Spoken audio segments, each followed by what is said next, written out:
इस महाआयोजन को सफल बनाने के लिए दिन रात कार्य कर रहे हैं। पृथ्वी पे इतने व्यक्तियों का इतने कम दिनों में आवागमन शायद ही कहीं होता है और इस वर्ष ये अनुमान है कि लगभग 40 से 50 करोड़ लोग 45 दिनों की जो मेला अवधि है उस दौरान प्रयागराज तथा अन्य धार्मिक स्थलों का भ्रमण करेंगे। 6 महत्वपूर्ण तिथियां महाकुंभ से संबंधित हैं। इनमें से 3 शाही स्नान के दिन हैं। पहली तिथि पौष पूर्णिमा की है जो कि 13 जनवरी को होगी। दूसरी मकर संक्रांति जो कि एक शाही स्नान होगा वो 14 जनवरी को होगा। उसके बाद से मौनी अमावस्या का शाही स्नान 29 जनवरी को होगा तथा अंतिम शाही स्नान वसंत पंचमी 3 फरवरी को संपन्न होगा और उसके बाद से माघी पूर्णिमा 12 फरवरी तथा महाशिवरात्रि 26 फरवरी के बाद से महाकुंभ का समापन होगा। क्षेत्रफल के दृष्टिकोण से तथा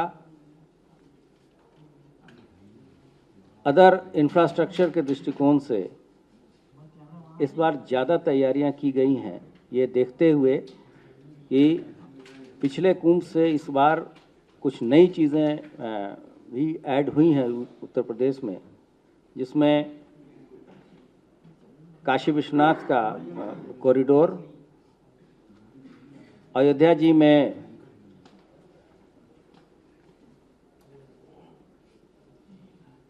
रामलला के मंदिर का उद्घाटन,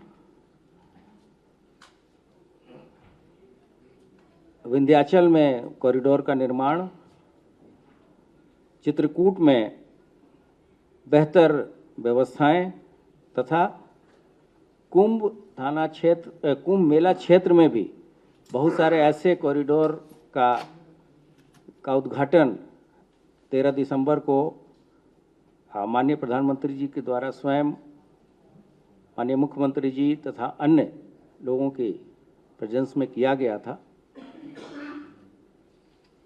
कुल मिला के ऐसी व्यवस्थाएं इसलिए कराई गई हैं ताकि आने वाले लोगों को किसी तरह की असुविधा न हो और संगम पे स्नान के अतिरिक्त अन्य दर्शन लाभ भी लोगों को मिल सके। इसके लिए जो सुरक्षा की व्यवस्थाएं कराई गई हैं वो इस बार मैन पावर के साथ साथ जो तकनीक के बेहतर उपयोग से सुविधाएं देने का है, जिसमें सीसीटीवी कैमरा है, हमारे ड्रोन का सिस्टम है, टीथर ड्रोन है, एंट्री ड्रोन सिस्टम भी लगाया गया है जिससे कि कोई ड्रोन से किसी तरह की कोई घटना कारित न किया जा सके। इसके अतिरिक्त किसी तरह की डिज़ास्टर, चाहे वो मैन मेड हो चाहे वो नेचुरल हो, इससे बचने के लिए भी काफ़ी संख्या में नई उपकरण इत्यादि का क्रय किया गया है। लगभग 200 करोड़ के इक्विपमेंट सिर्फ डिज़ास्टर, फायर तथा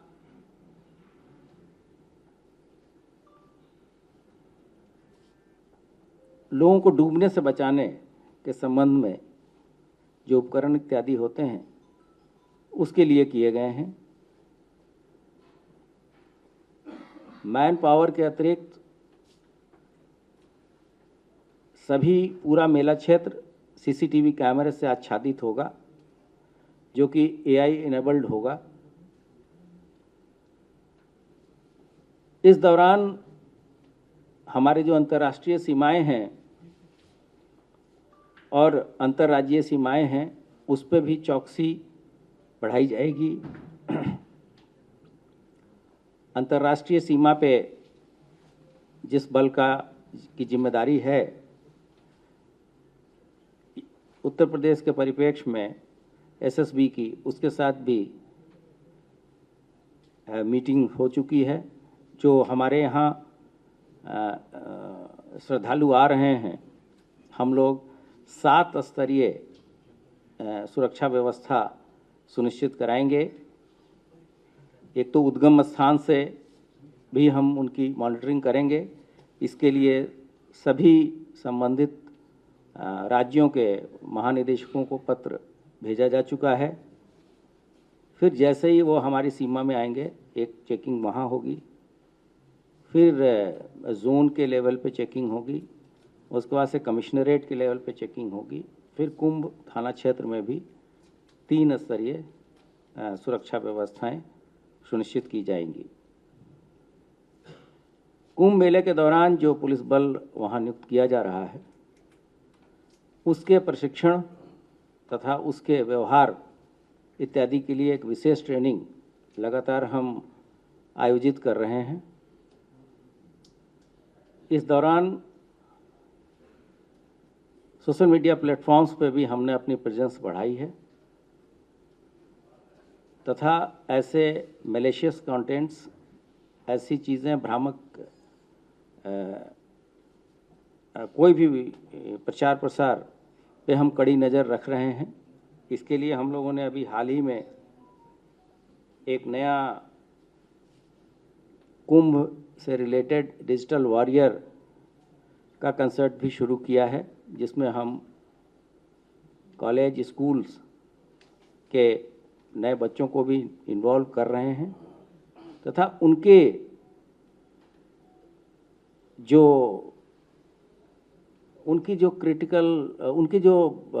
सोच है इस संबंध में कि सोशल मीडिया पे कैसे चीज़ें हो, चाहे वो मैलिशियस कंटेंट हो, चाहे वो साइबर जागरूकता से संबंध हो, साइबर क्राइम से संबंध मैटर हो, उसमें उनका लाभ कैसे लिया जाए।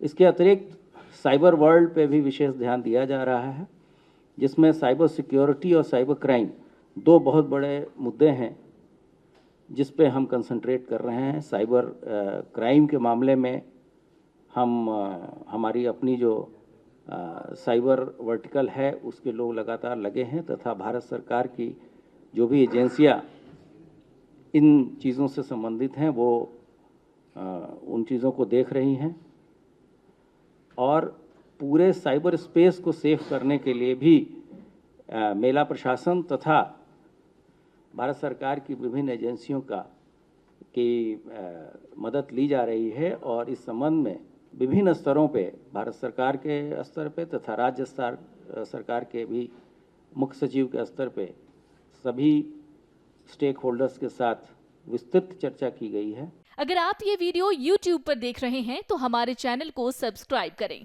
और बेल आइकन को दबाना ना भूलें। अगर आप Facebook पर ये वीडियो देख रहे हैं तो हमारे पेज को लाइक करें।